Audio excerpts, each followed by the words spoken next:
Welcome, everybody, to another episode of Reliving the Lights. We are on episode number 3 of season 2 of Friday Night Lights. I am one of your hosts, Josh Kuipers. This is my co-host. I'll let him introduce himself this week. Hi, I'm Anthony Hookman. We are excited to be here to talk about another episode of season 2 of Friday Night Lights. Are you ready for Friday night? Is the title.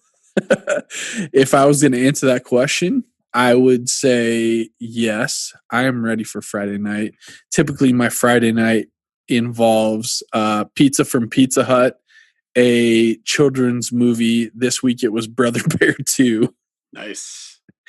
And maybe the tail end of SmackDown before my 4-year-old goes to bed, because we like to see what's going on, but then we'll catch it on Hulu after the fact.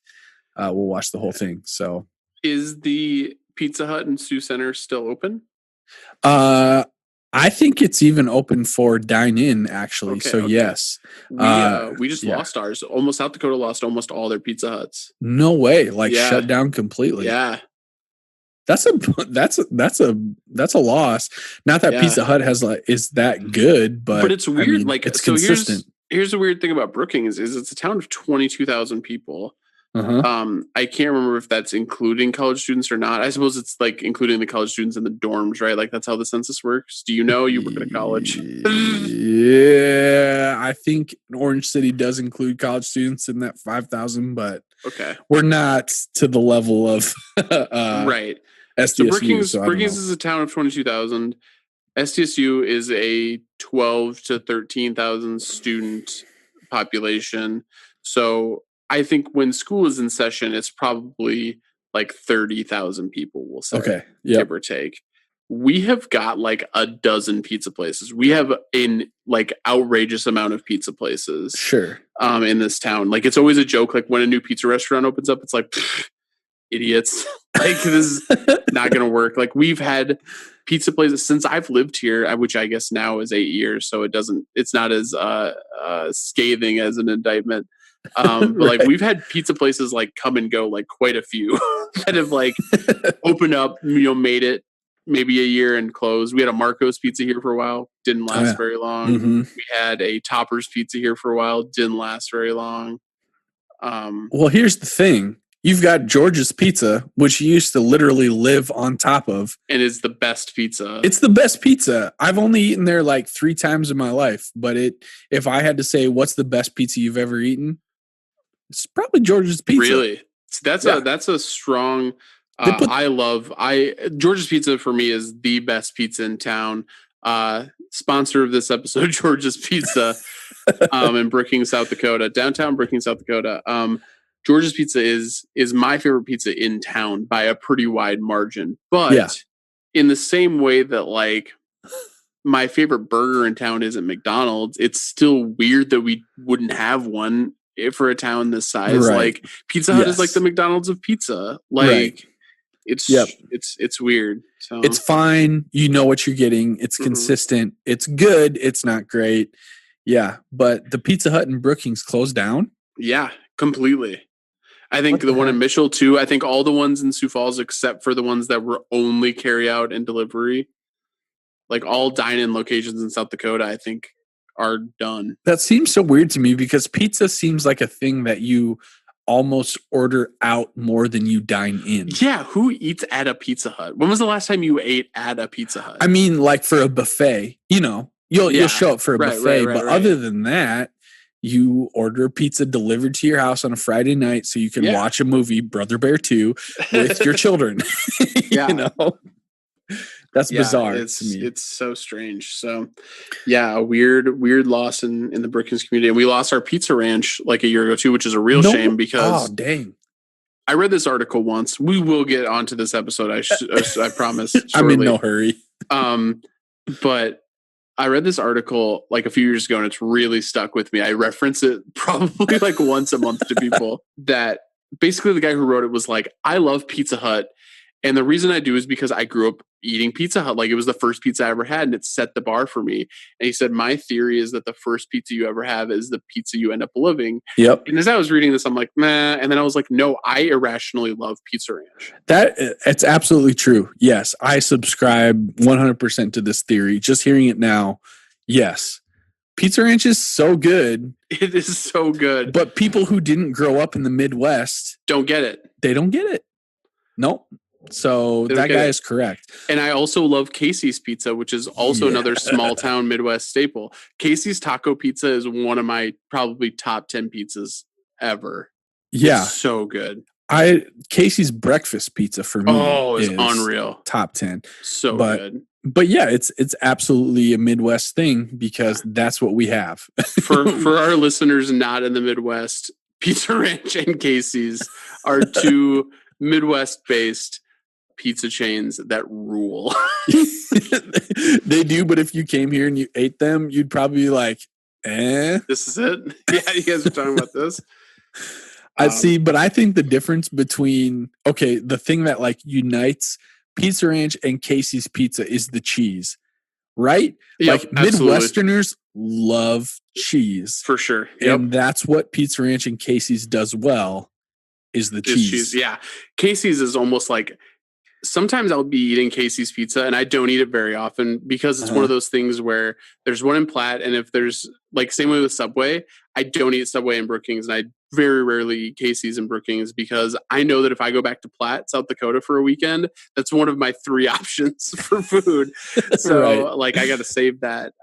But sometimes when you're eating Casey's Pizza, I've had it where like you have the cheese that's literally down your throat and you can feel it, like, you know what I'm saying? No. Like when you pull the slice away, you're like, whoa, like there's so much cheese. It's unreal. Yeah, it is pretty out of control. For some reason, I have this memory of my grandma saying, if the cheese stretches, that's how you know the pizza's good.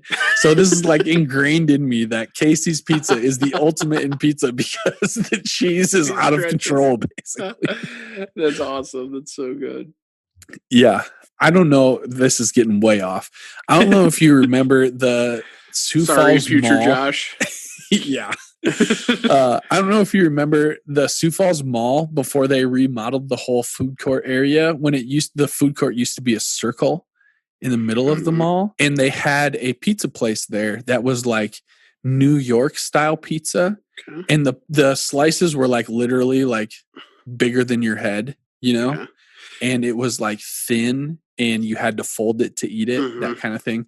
I don't remember why I was bringing this up, except that I also really loved that pizza, and it was very different than Pizza Ranch and Casey's. But did the cheese stretch? No, my grandma would have hated it. She'd be watching her stories, recorded it on her VCR, and be like, "This pizza is." Oh God! Okay, that's definitely getting cut. Season 2, episode 3. Are you ready for Friday night? Are you ready for Friday night? I know we've sidetracked here, but I want to know what your regular Friday night looks like. I shared mine. Well, for a while there, it was recording this show. Right. We are currently recording on the last week we recorded on Saturday night, and this week we're recording on Saturday night. So I prefer to record on Friday nights because it lets me nurse my hangover on Saturday. I have Sunday to be not hungover, and you get the Sunday scaries before going back to work on Monday. So I get to not be nursing a hangover while experiencing those Sunday scaries. But typically, I mean, anymore during COVID, a Friday night is usually, before we started recording this podcast, it was I would get off work. My friends had a Zoom meeting that we would start at 4:30 every day. So I would jump on at 5, have a few beers while talking to them, get enough of a buzz to be like, all right, I want to keep doing this. And I would just FaceTime call people on my computer and hope that people answered and would drink. Like we made a real Friday night activity of that for several weeks. Nice. And then we started the podcast, and that kind of ended. So for me on a Friday night, those are the two things for the last 6 months that I have done. So it involves a computer screen and beer, typically. All right, I'm ready for Friday night, and that means I'm ready for what Movie Dude 1 has to say about this episode. Is he back? He is back. We've got Movie Dude 1. All right. He is the only one. Ron Carrington, or whatever the hell his name is, he gave up. He said, I'm going to leave this to the expert. Yeah, I don't blame him.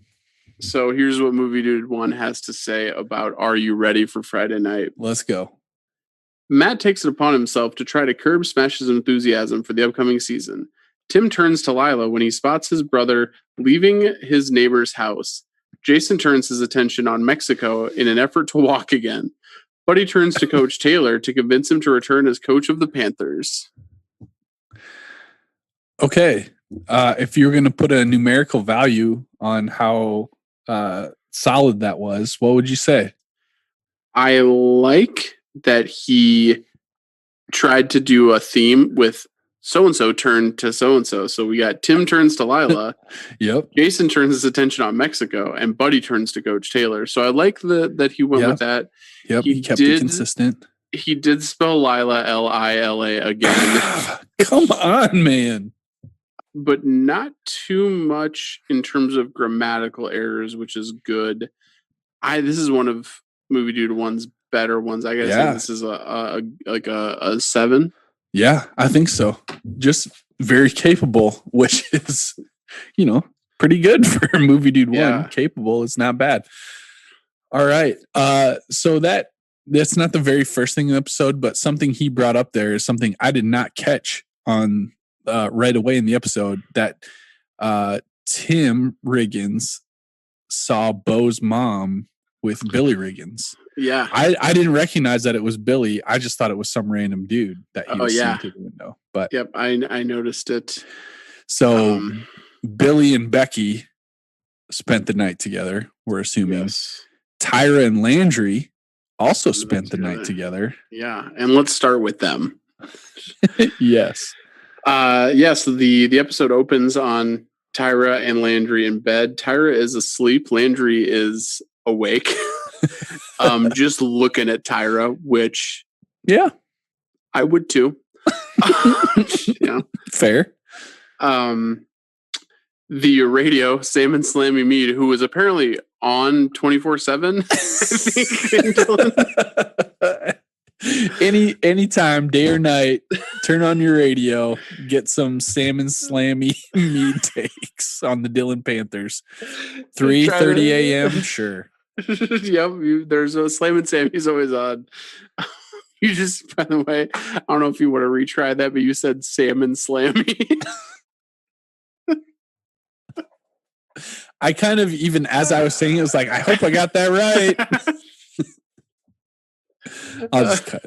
Okay. So Slammin' Sammy's on 24/7. It seems like he's the omnipresent voice of Dillon, Texas, and his voice wakes up Tyra, finds she basically finds Landry just like sitting there, like he's propped up, Yeah. She kind of does a "we can't do this again" and sneaks out his window. I think this is the first time that we've seen Landry's bedroom, or one of the first times that we've seen Landry's bedroom. Yeah, she sneaks in there last episode. Right.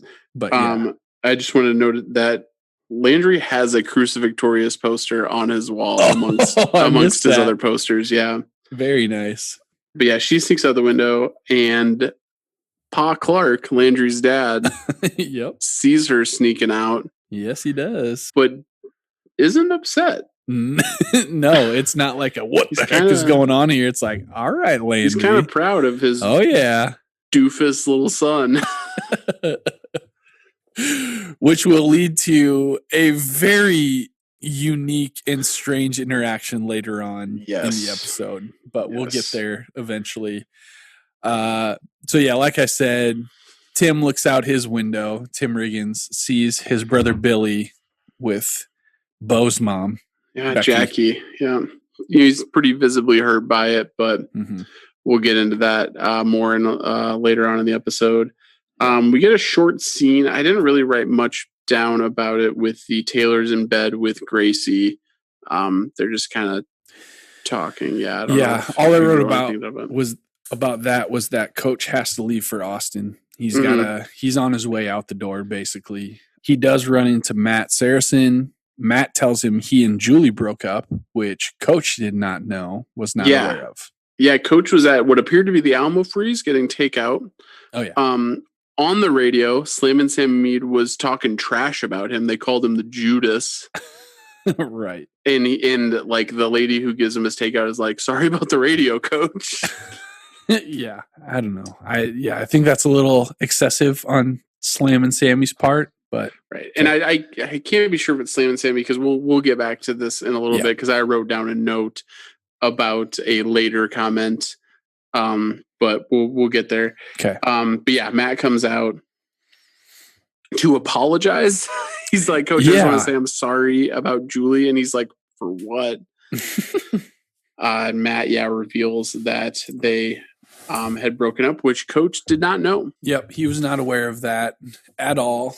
We head over to practice, and Coach MacGregor is literally running Tim Riggins into the ground. Yeah. Tim Riggins carrying a tire above his head, if I remember correctly, and MacGregor is just laying it on him, and Tim collapses, and the ambulance is called. He gets carted off. So that's not looking real good for MacGregor there at that point. Yeah.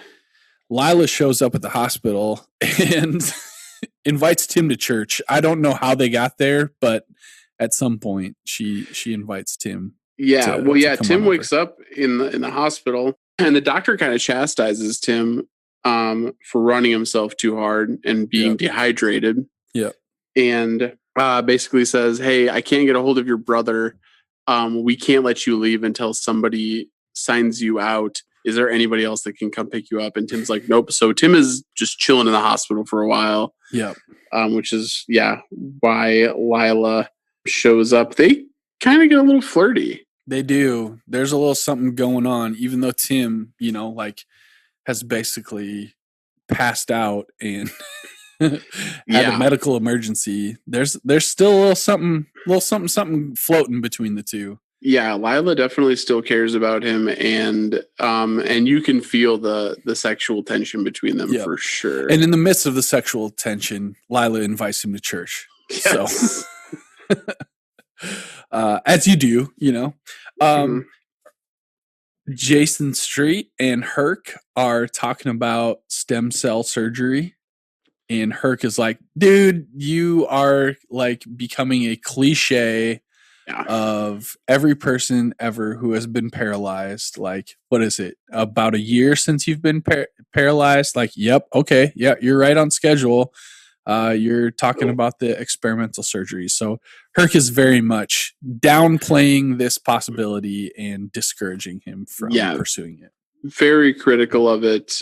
Is very much just like, dude, you're going to get scammed. This is what happens. Like, these people are going to take your money and the last of what's left of your dignity and, basically leave you miserable. But Street is still pretty dead set on it. And we'll come back to that later. We get a scene of Coach Taylor coaching at TMU. The head coach asks him to cut the kid that he's been working with. He's got a little bit of a Matt Saracen, I think, at TMU. You're right. Yeah. An analog to Matt Saracen. An underdog that coach wants to see succeed. Yep. But coach says you got to cut him. He's not going anywhere. He'll figure it out. Coach calls Tammi, who is at home with Glenn. Yeah. Glenn's trying to fix their ice machine. Coach has a fantastic quote where he says, I don't want Glenn in my home with his hands in my wife's icebox. I didn't write that down. I'm glad you got that. Yeah, so Coach is not crazy about Glenn stepping up to be the man of the house in his absence. Yeah. Coach calls to ask Tammi what happened between Matt and Julie. Tammi also did not know that Matt and Julie had broken up, but Glenn did. Yeah, Glenn it's all over the school. Yeah, it's all over the school. So, yep, Glenn's aware. Coach and Tammi, this is news. Smash in this episode is really kind of running his mouth. His swag is out of control, basically. The team is getting tired of his constant, like, I don't know. I mean, it's somewhat warranted because MacGregor has made him the centerpiece of the team. Right. But I mean, he was also arguably the most talented person on the team already last year. Sure. Yeah. And I mean, he's always been cocky, but the team is starting to, it's really starting to wear out everybody. Some unnamed player tells Matt Smash is out of control. Yep. And someone needs to say something. And Matt agrees. He says, oh yeah, somebody will say, I'll say something to him. And this worries me. I think this may be at least temporarily the end of the Matt and Smash bromance that I love so much. Right. Really the highlight of the show so far. Whenever it pops up, we love it, but it's in jeopardy for sure. Yeah. So we go back to Tim in the hospital, and Buddy comes to get him out. They ride home and have a little conversation about Coach MacGregor, and he says, you know, this new coach ended up, you ended up in the hospital because of him. Tim says, actually, I think I passed out because I was hungover, Mr. Garrity. Oh, no. Yeah. Buddy Garrity says, listen here, son. I never want to hear you say that again. I've seen you play with a hangover many times, and you played like a champ. This is all about that new Coach MacGregor, and I don't want you to put any of that on yourself. Not even a little bit on yourself, Tim Regan. It's for being a drunk. Yeah, he is recruiting hard to the anti-MacGregor campaign. Yeah. Buddy has been slighted. He is 100% anti-MacGregor, and yeah. Yeah, going after Tim. Matt confronts Smash about his big mouth, basically. Kind of dialing it back a little bit with the self-confidence and the swagger and all of that. Smash doesn't want to hear it, really. Yeah, he deflects. Eventually he just says, like, you know what? Yeah, you're mad because, I'm captain of the team now and you're not captain anymore. Mm-hmm. And I'm a senior this year. Like, this is my recruitment year. I deserve this. I deserve everything. You're just going to have to live with it. Yeah. And he walks away. Yeah. And as Smash walks away, Matt also sees Julie getting into the Swede's super creepy van. Yeah. Kind of the jab cross combo there to the dome of Matt Saracen. Yeah. He's at the end of his fuse, which we find out a little bit later. Yep. Tammi is trying to get some info out of Julie later on about the whole Matt Saracen Swede situation. Julie isn't really interested in sharing with her mother. Has no interest in talking about that with Tammi. And in a hit to the hate-o-meter, she gets out of the conversation by saying, I think your baby's crying. Yeah. Which is a pretty gross thing to say, I guess. Yeah. It's your sister, Julie. Yeah, what a bizarre. She may be an alien, but she's your flesh and blood. Coach MacGregor asked Jason Street he says, hey, we're going to need Riggins to bring his A game on Friday. Can you go over and talk to him, pump him up a little bit? Tim is at home enjoying a beer. We get the return of the Big Rig beer tally. Yes, we do. Comes to the door with a beer in hand. Street is like, what the hell are you doing? Like, why aren't you at practice?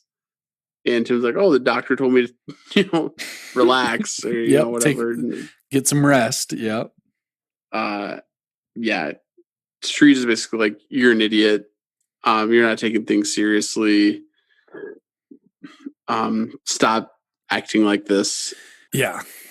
I feel like the writers and producers of the show really want us to think that Jason Street is a good coach. Yeah. I'm not buying it. No. He's doing his whole like coach stick that we've talked about before, where he says a bunch of like super cliche things, and it's just, it doesn't work. I think we've talked about this on the show before, but there's that another prevailing theory in addition to my pizza theory that I don't remember where I read this one, but there's this, I don't know if it was an article I read or what, but it's basically, so whoever wrote it said the best coaches are the people who really, really have to work for it in their particular sport. Basically, the guy's argument was like Michael Jordan would be a terrible coach because he's so naturally good at things, right? Yeah, that he would be a bad coach. But that's why Steve Kerr is such a great coach, because he worked his ass off to even get to the NBA, and that's why he's such a good coach, because he can teach that. The hard work that he put in. And Michael Jordan was just so naturally talented that he doesn't understand why everybody isn't just good like him. Right. And I think that that's Jason Street. Like, he was so naturally talented that's why I don't think he's a very good coach. Yeah, he can't plot that course for anyone else. And so all he knows are like coaching cliches and and he goes to that well many times. Yes, he does. Back at the Saracen household, Matt is upset because Carlotta is doing her laundry and she's doing Grandma Saracen's laundry, but she is not doing Matt's laundry. Yeah, Matt thinks that that's not okay. Carlotta makes it clear that she has a job. Her job is to take care of Grandma Saracen. It has nothing to do with taking care of Matt and his underwear. She's not a maid. Right. Yes. She's a in-home caregiver, not a maid. So. And she mentions like, listen, like, just because I have brown skin doesn't mean I'm your servant. She says like, back home, my dad is this, he has this prestigious job, and my mom has this prestigious job, and I'm only doing this job to get through college so I can become a nurse. Yeah. I'm not your servant. And she doesn't take it too well. Things not going well for Carlotta and Matt. No, rocky start. I missed that, but I like that. Good for you, Carlotta. Way to stick up for yourself there. At the Clarke household, Pa Landry, he's prying a little bit about Landry's girl situation. He doesn't completely understand what's happening. And so, he's trying to get out of Landry a little bit of what's going on with Tyra. He does mention the watch, that Grandpa's going to want to see that watch. Yeah, he says, Grandpa's coming to town in next month. Right. We got some time to figure this out, but and he's going to want to see that watch for whatever reason. Also, like, I did think it was weird that Pa Clarke was kind of like, where's your watch? Like, and they were just like in an inside casual situation. Like, how often is Landry wearing this watch? And if he's wearing it that often, how did he not realize that it was gone until later on? That's a good point. This watch has definitely become a focal piece all of a sudden. We've all got questions, leading to a lot of questions. But Buddy calls up Coach Taylor, says, "Hey, let's arrange a meeting. We can meet. You drive 2 hours, I'll drive 2 hours. We'll meet in the middle." Something really important. You're gonna want to talk to me about it. And I don't remember how he puts it, but Coach is like, why would I drive 2 hours? Because you're already telling me this is something that I wouldn't agree to. If you told me what it was about, I wouldn't come. Yeah. So why would I? It was pretty good. But I think coaches, we do see that Coach is gonna go ahead. Maybe. Yes. Yeah. Yep. At this point. Billy comes home. He finds Tim kind of wallowing. drinking another beer. Real triumphant return to the Big Rig beer tally. Yeah. And Tim basically is like, hey, I know you're messing around with Jackie. I saw you kissing out or sneaking out of her house at 6 a.m. the other day. Kudos to Jackie for getting both the Riggins bros. Like, that's... Yeah, sure.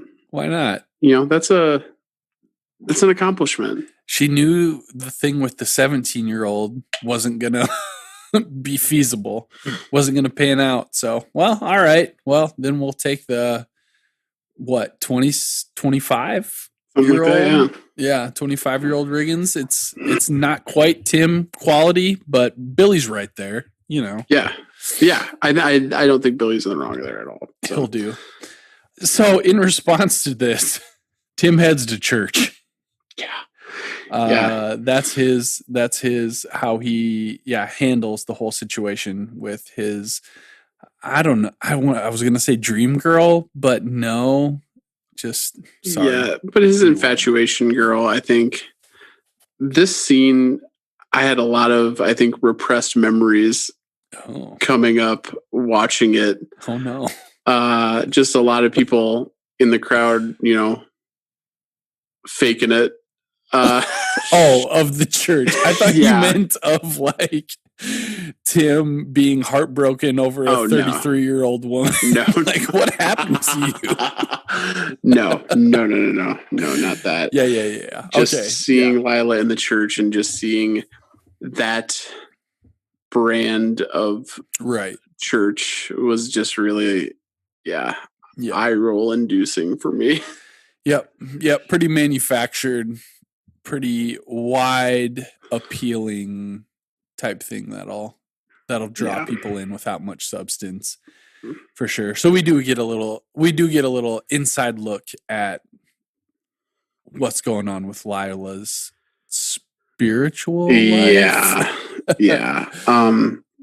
We get these kind of lingering shots on Tim, but it's kind of hard to tell exactly how he's feeling about all of it. Yeah, there's like a sermon is being preached about like leaving your past behind, about how like you'll be forgiven and you just need to turn, to God and stuff like that. And I took it as it's making an impact on Tim.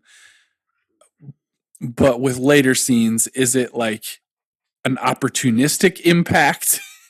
Right. That's like I had a hard like, time. Okay, I see how I can use this for my own good, or is it a genuine impact? I'm not sure, but one way or the other, determining exactly how Tim was taking all of this in mentally. But we go back to the Alamo freeze. Yeah, Smash is doing a Smash thing there. Yep, he's macking, and Matt is pissed off. Yeah. Calls him out right there. Says, hey, did you ever get those burgers that I asked you to grab out of the freezer or whatever? Mm-hmm. And Matt was like, Smash says like, oh no, I'm busy. And Matt was like, yeah, I can see you're real busy. Just really. Yeah. He's done. The bromance is not in a good spot. No.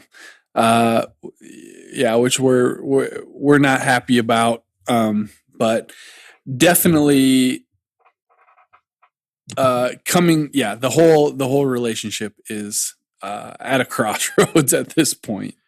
Yeah. Tyra and Landry are at the pawn shop.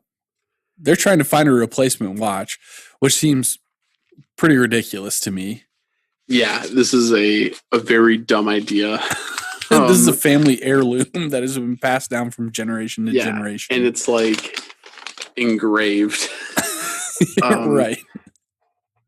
We do get a really good, I didn't write it down, but I remember there's a really good line in here because Tyra's like, this one's pretty close, right?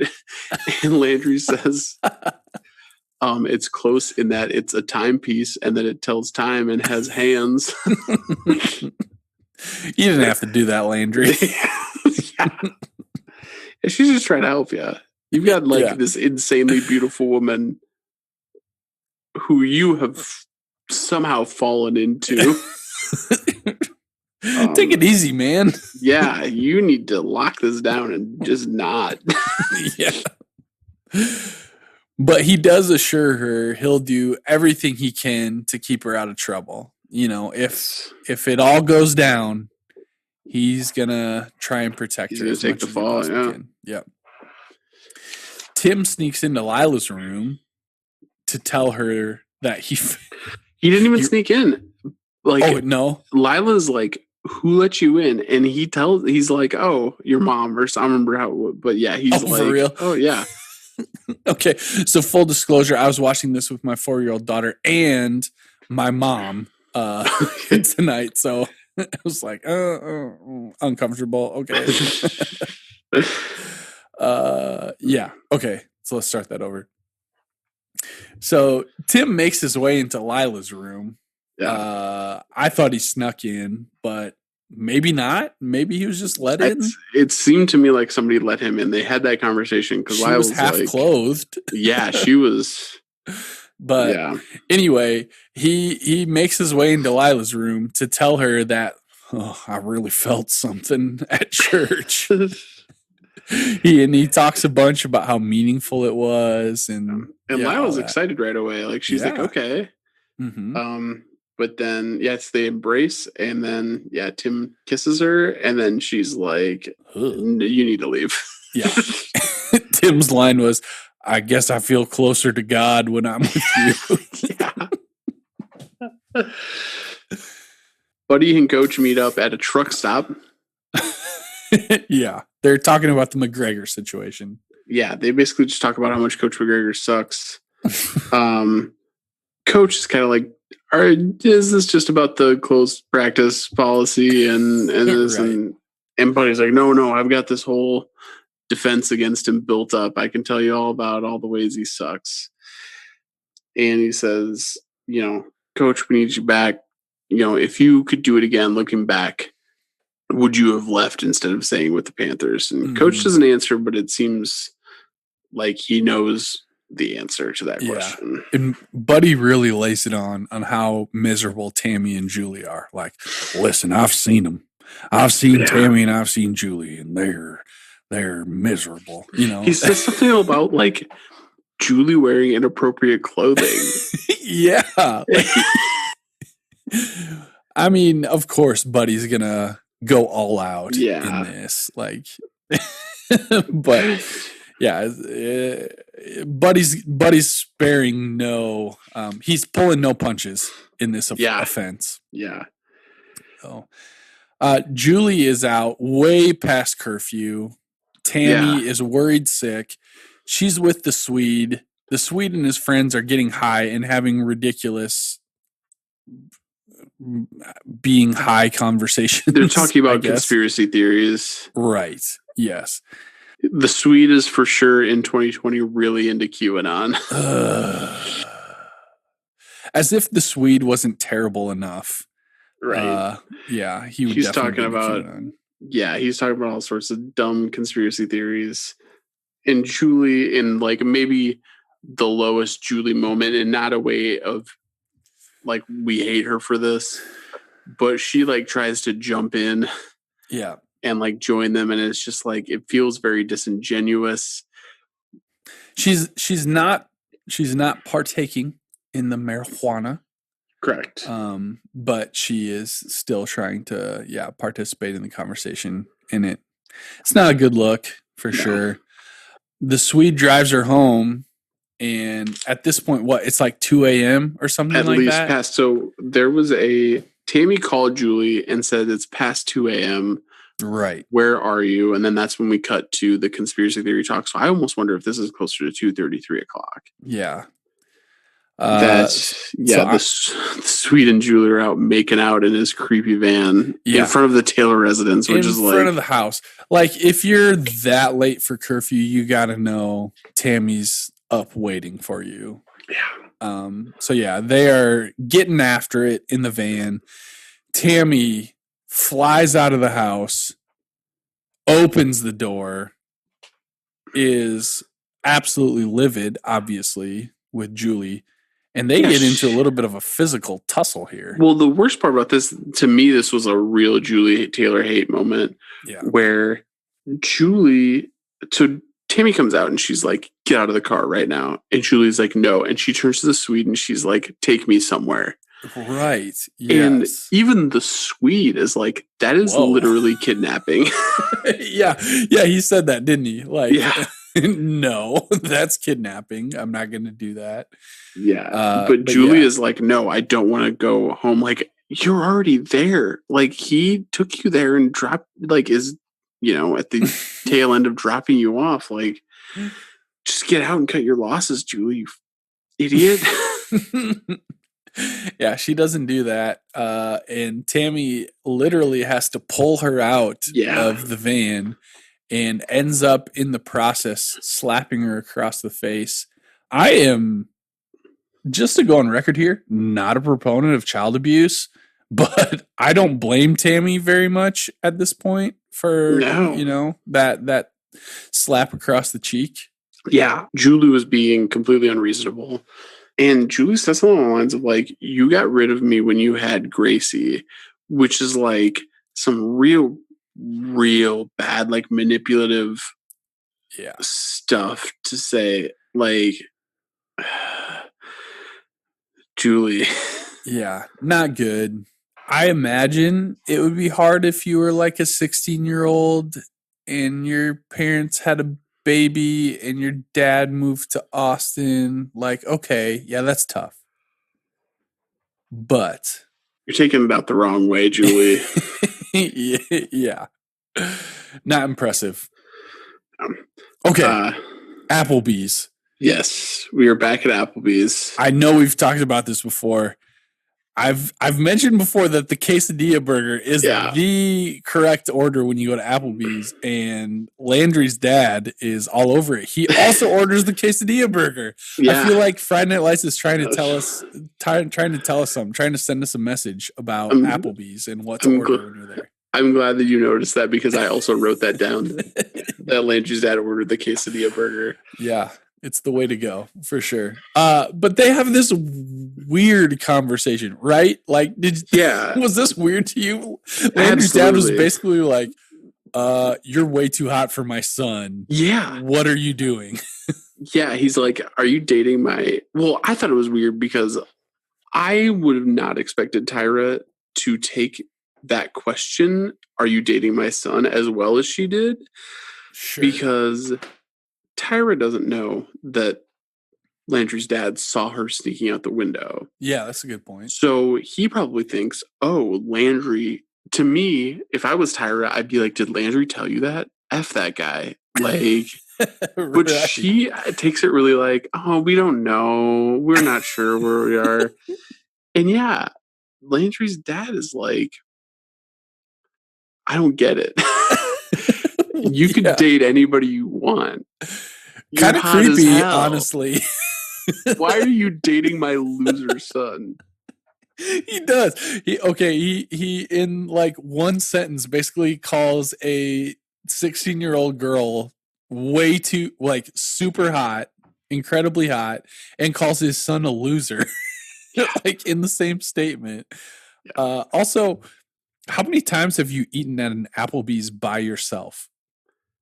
0. What is he doing there? Some people enjoy eating by themselves. It's weird. I enjoy eating by myself. You know where I've never gone by myself? Applebee's. I don't think I've ever been to a sit-down restaurant by myself. I don't think once.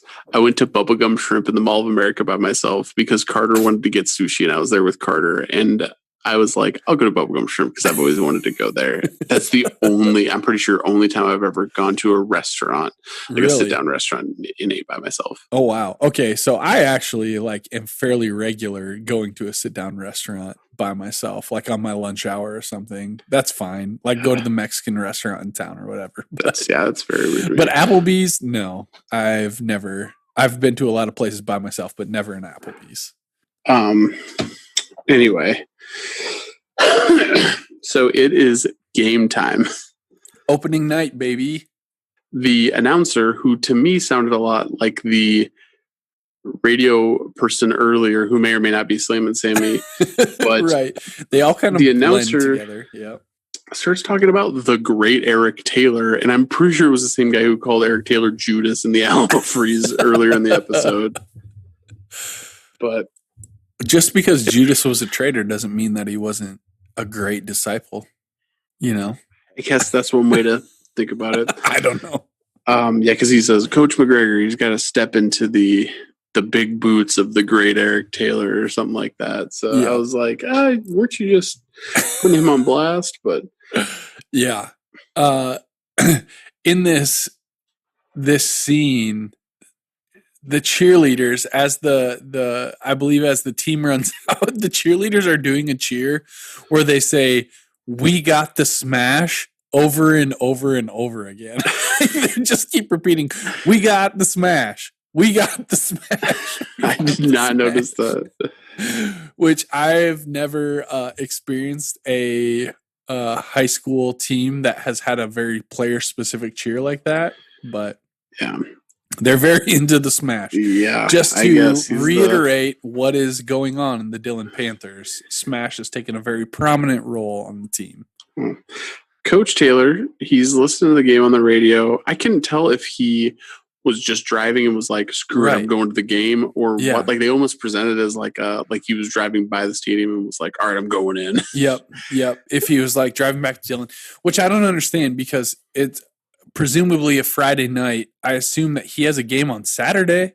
It's college football, like Saturday afternoon. I don't understand. Maybe they have a bye week at TOU. Yeah, on like the first or second week of the season. But anyway, he does. He heads to the Panthers game. The game has started. Saracen sucks. He is really stinking it up. The chemistry with Smash just is not there. I think these kinds of games in the show are really interesting because even when, I mean, we only focus on the offense. I can't think of a single defensive player that we know.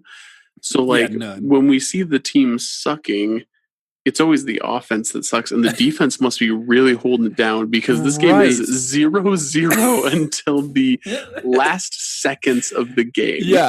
Yeah, we cut to like 40 seconds left in the game, and it is 0-0, which I played 4 years of high school football, and I'm not sure that ever happened. I laughed out loud at that, and Angie was like, what is that, not normal? I was like, I don't think I've ever seen a game be 0-0 in the fourth quarter. No. But it is 0-0 in the last minute of the game, and Saracen has been not doing well. It's obvious that things are off between him and Smash. On the last play of the game, yes, it comes down to the last play of the game. Coach MacGregor, as always, he calls a direct snap to Smash. So basically completely removing Saracen from the entire play. Smash scores, the Panthers win. That doesn't sit well with Matt Saracen.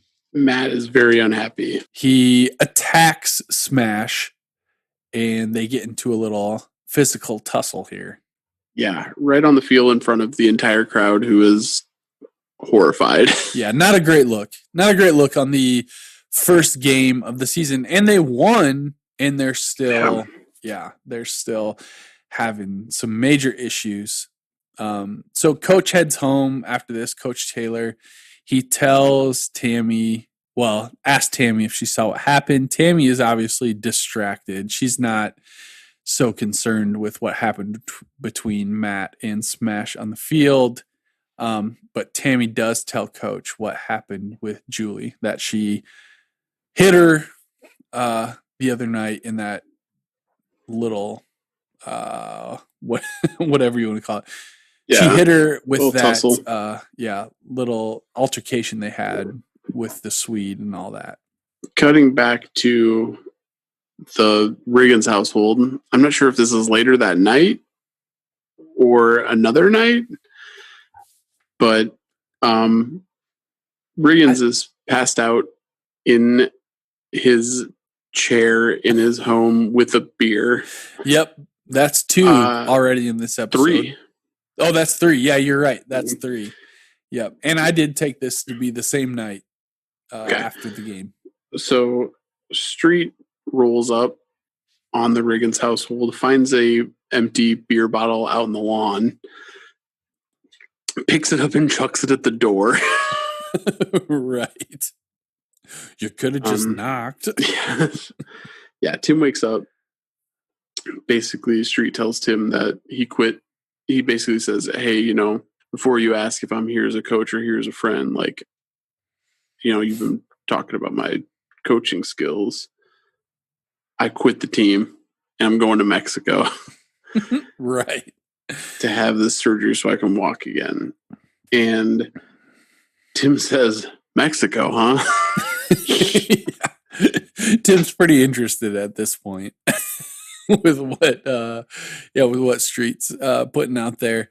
I don't think we mentioned this before, but during the game, didn't Coach MacGregor say something about something along the lines of, I'm not going to take advice from the team mascot? Yeah. During the game. That was bad. That was very bad. Like I said before, I was watching with my 4-year-old and my mother. My mother, not having watched Friday Night Lights really before, let out an audible, oh, at that point. So, yeah, Jason has a lot of reason to kind of be done with the whole Dillon Panthers thing. So, they're heading to Mexico. That's what they're doing. Tyra sneaks into Landry's room again. Coming full circle. She sneaks out at the beginning of the episode and sneaks back in at the end. Yep. I would like to point out that Landry is wearing a calculus shirt. Yes, I also noted that. It's a shirt about calculus, everybody. Yeah, there's a big formula on the back that we can see. Yep. Yeah. But so Landry is basically hooking up with the most attractive girl in school in a calculus shirt. So that just tells you the state of affairs that we're currently facing with that whole situation. Tim and Jason head down to Mexico in the middle of the night. We got another beer. Yep. Tim's like, hey, we're heading to Mexico. He grabs 2 beers for that road trip. Right. But that puts our beer tally at 4. We're making up good ground here with the Big Rig beer tally. Matt comes home to Carlotta, who, he's all bruised up from his fight with Smash, and she gives him a little massage, sings him a little song.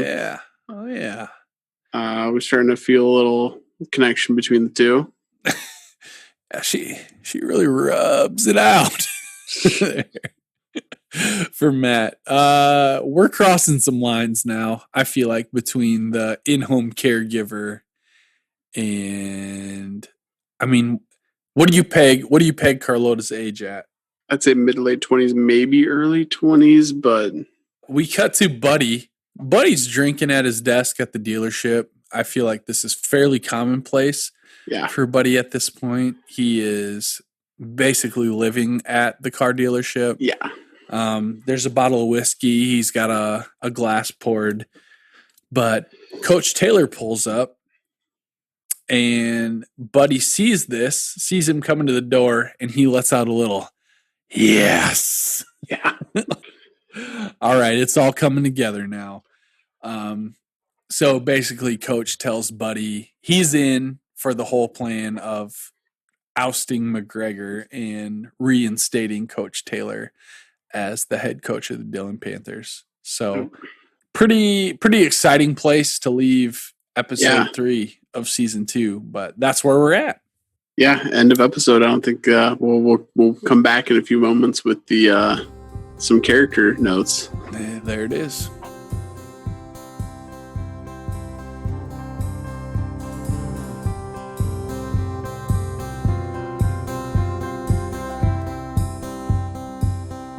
All right, we're going to get a little bit more in-depth on some of the characters for this week. Let's start out with, as we usually do, the Taylor family.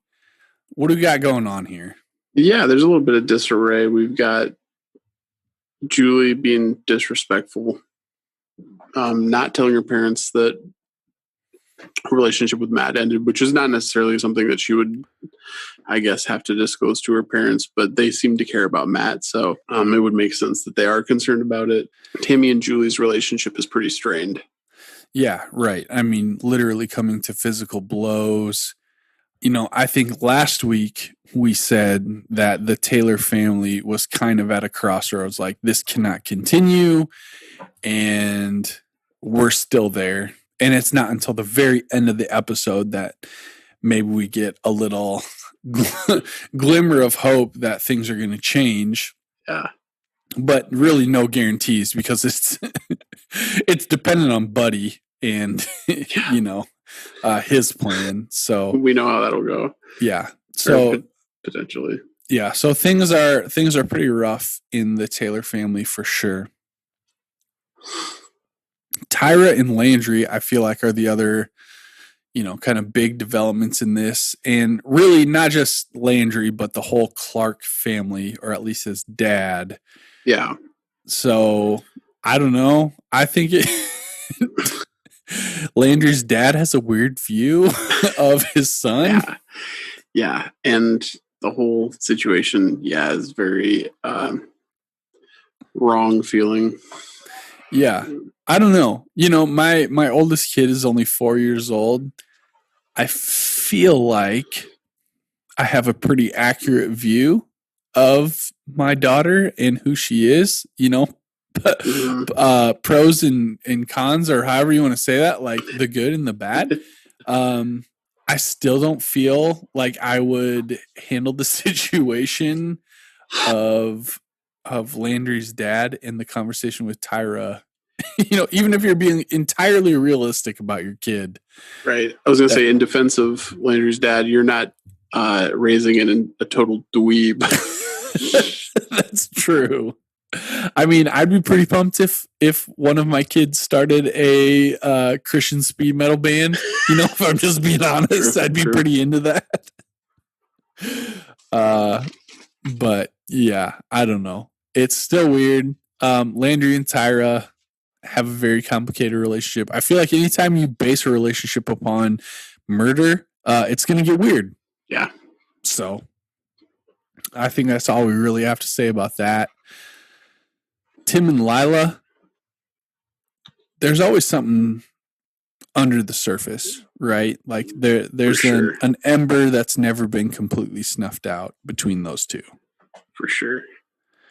Tim might be finding religion, but that religion might be entirely motivated by horniness. Yeah. So that's going on. We didn't see any Glenn this episode, did we? He's fixing the icebox. Yeah, he had his hands in Coach's wife's icebox.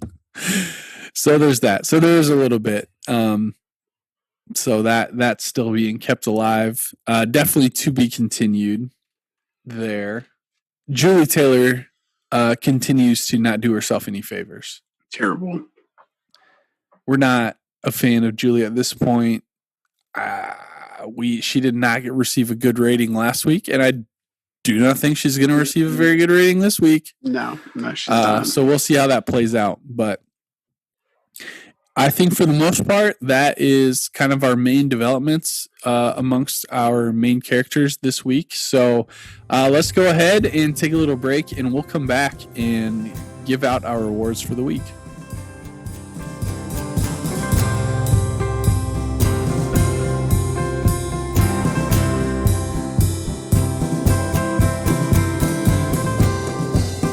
All right, we're back.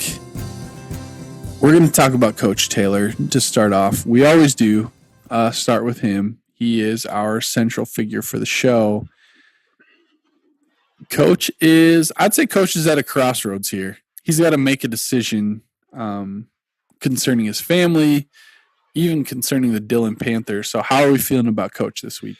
Yeah, I feel like Coach doesn't do a whole lot in this episode, but at the end, he definitely takes a swing in a positive direction by coming in, and he's going to work with Buddy right. to come back.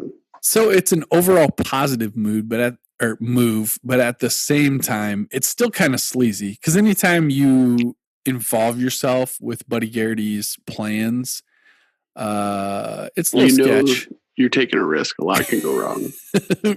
Right. But yeah, overall, I wouldn't call it inspiring, but he's keeping himself at least on the positive side of things. If I had to give him a rating, he didn't really do anything like particularly like, oh, yes, coach. All right. So I'd probably settle at like a 4, like I like that. Yeah. It's not bad, but it's not good. So we'll go with a 4 for coach this week. All right, Julie Taylor. We were really hard on her last week. We landed on a 9, which was basically only to give her room to eventually hit a 10. Was she on par, better, or worse this week? I would say at best she's on par with last week. Right? I feel like we've painted ourselves into a corner here because she was probably worse than last week, but I don't want to give her a 10 yet. Right. That's where I'm at too. Like like telling the Swede to just take her somewhere when her mom is right there. Oh. So, and then okay. like even her saying to Tammi, like, you abandoned me after you had Gracie, like it's just so like Julie is so she's had so many issues with like making things about her, right? When it's just like, dude, just apologize. Right, you're in the wrong here, Julie. Yeah. Like, don't blame this on an infant. All right, so here's my question. Here's the dilemma: do we retroactively go back and give episode 2, give Julie an 8, change it from a 9 to an 8, so that in this episode we can give her a 9? Or do we just equivalate these 2 episodes, right? And say like, okay, both very bad. This episode was slightly worse, but we're still going to give it a 9. Or do we go the full 10? On one hand, pretty uncontroversial. So, yeah, we'll go with that. It's a 9. It's a slightly stronger 9 than last week, but still a 9. Yeah, I would say, I remember, I think last week we said light 8 to a strong, or strong 8 to a light 9. And I think with this one, it's a strong 9. Yep, that's a good point. All right, so I feel like we've got some distinction there, which is good. Big Rig Beer Tally. We made some progress this week. 4 big ones. 4 beers added to the tally.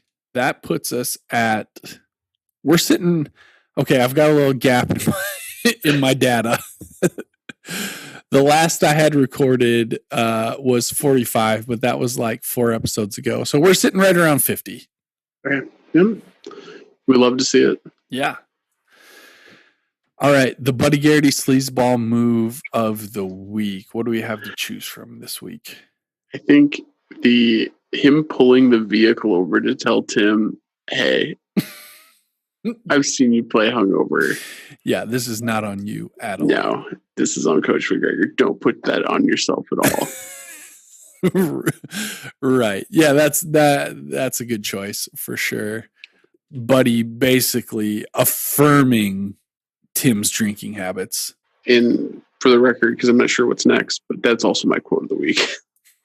All right. Well, let's just go right to that then. Were there any other nominations? I didn't write down any other quotes. I don't know if you did. I don't want Glenn in my home with his hands in my wife's icebox. Yeah, right. Yeah.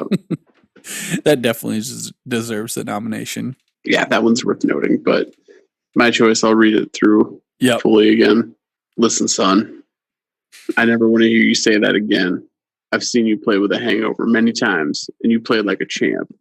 This is all about that new Coach MacGregor, and I don't want you to put any of that on yourself.